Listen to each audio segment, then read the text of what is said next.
Hey guys, I'm gonna make it quick. um, I wanted to talk about the whirlwind. Sorry, there are some dogs in my yard and they don't belong to me. I'm trying to figure out if they're gonna be nice or if I should be worried. You can probably hear one of them. Anyway, I wanted to get on here really quickly and talk about the whirlwind that is going on with the healthcare CEO death. Allegedly at the hands of, I think his name is Luigi Mangione. I could be mispronouncing that. I don't really have a lot to say because I don't feel that all the facts are there. I know that the media wants us to believe that all the facts are there. And there was definitely a reason to charge the suspect. But I don't necessarily believe that, and I have my reasons. What I found interesting that I don't hear a lot of people speaking about, because they'd rather speak about how good looking the suspect is and how capable and efficient he was to carry out, allegedly, the crime. I don't hear a lot of people talking about how just prior to that crime being committed, allegedly, by Luigi, that many crimes of Joe Biden's son, Joe Biden's son, Hunter Biden, the many crimes of Hunter Biden were pardoned. Now, I do know today, even though I haven't read anything up on it, I did see the breaking headline that Joe Biden had pardoned many people that were low or to none violent offenders, I guess. But what I'm really talking about is the fact that right on the heels of the pardon of Hunter Biden, we have this other crime. And the interesting thing is that we're finding out is that in Hunter Biden's case, a lot of regular people were looked down upon for not having enough empathy for the father-son relationship that needs more empathy, the parent-child relationship. And in this case with Luigi, although it's different because it involves a murder, no one is really talking about how in Hunter Biden's case there are things that he has been pardoned for that are still unknown. Which may or may not include things that Luigi has done.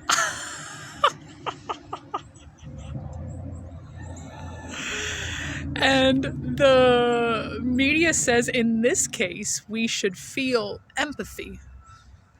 And this case was really not that bad. But in this case, with this other gentleman who might be wealthy and has gone off the rails because he was done wrong. And he is a vigilante. That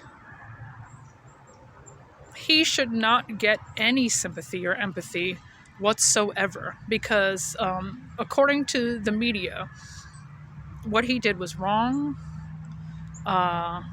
It was cold-blooded. And It must be very different from the things that Hunter Biden has done that we don't know of.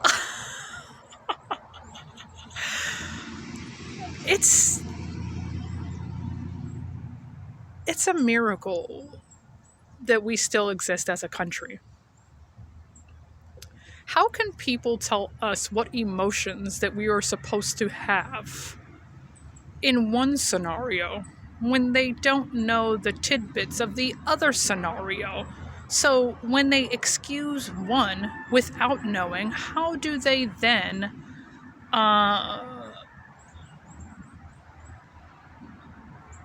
say this one's okay? We know about this and we don't know about that, but we'll judge this because we know. We think we know. But we'll also judge that even though we don't know.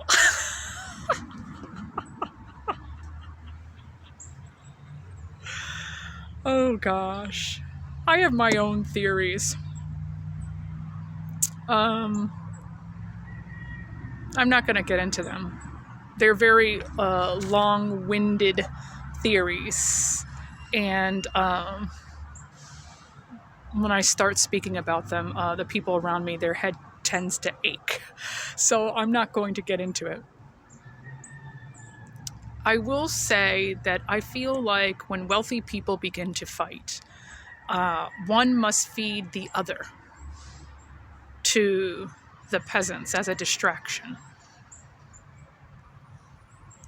So their upper tier will be stabilized. We peasants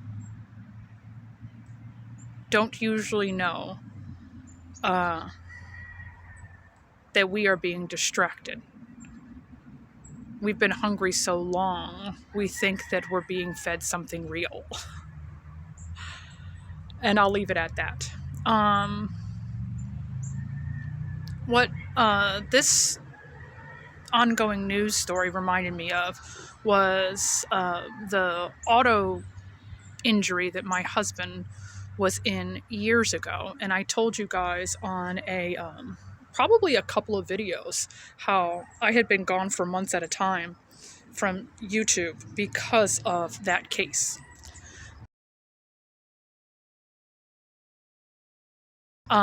Which, believe it or not, that part of the case is over, but now there are other things going on as far as bar and ethics concerns. So even though he got into that accident in 2018, he never got to see a jury at all. Even though he got into that crash where someone almost killed him, he was prevented from going to a jury for 6 years. I'm not going to get into it, but I've had my share of adjusters. And even though the auto insurance industry varies a little bit from the healthcare insurance industry, they're both really similar in that they're full of people who do not care about you and deny claims. So all this that was going on reminded me of a poem that I wrote last September, and it's called Adjusting. So I'm going to read it to you now.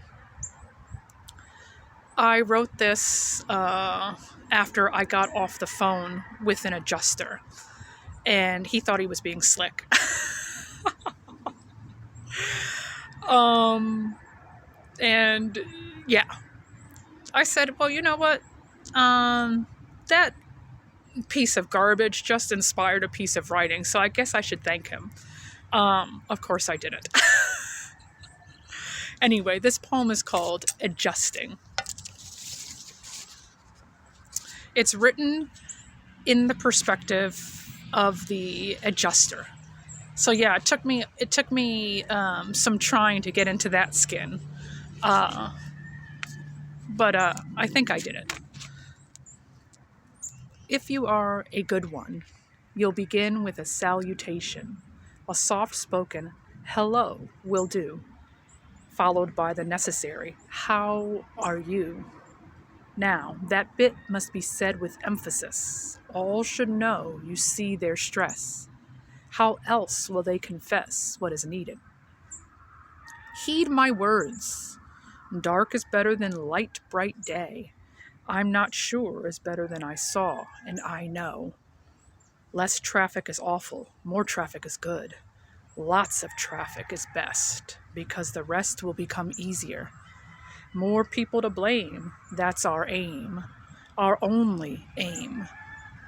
If the story gets worse, and usually it does, remember, a dented fender is good, a broken bone is bad, a lost life is disastrous. Regardless, your goodbye should be soft-spoken, and your "we'll take care of this right away" stated with emphasis. We should sound the part we speak. It works well when they are weak. All right, guys. I hope you enjoyed it. Bye-bye.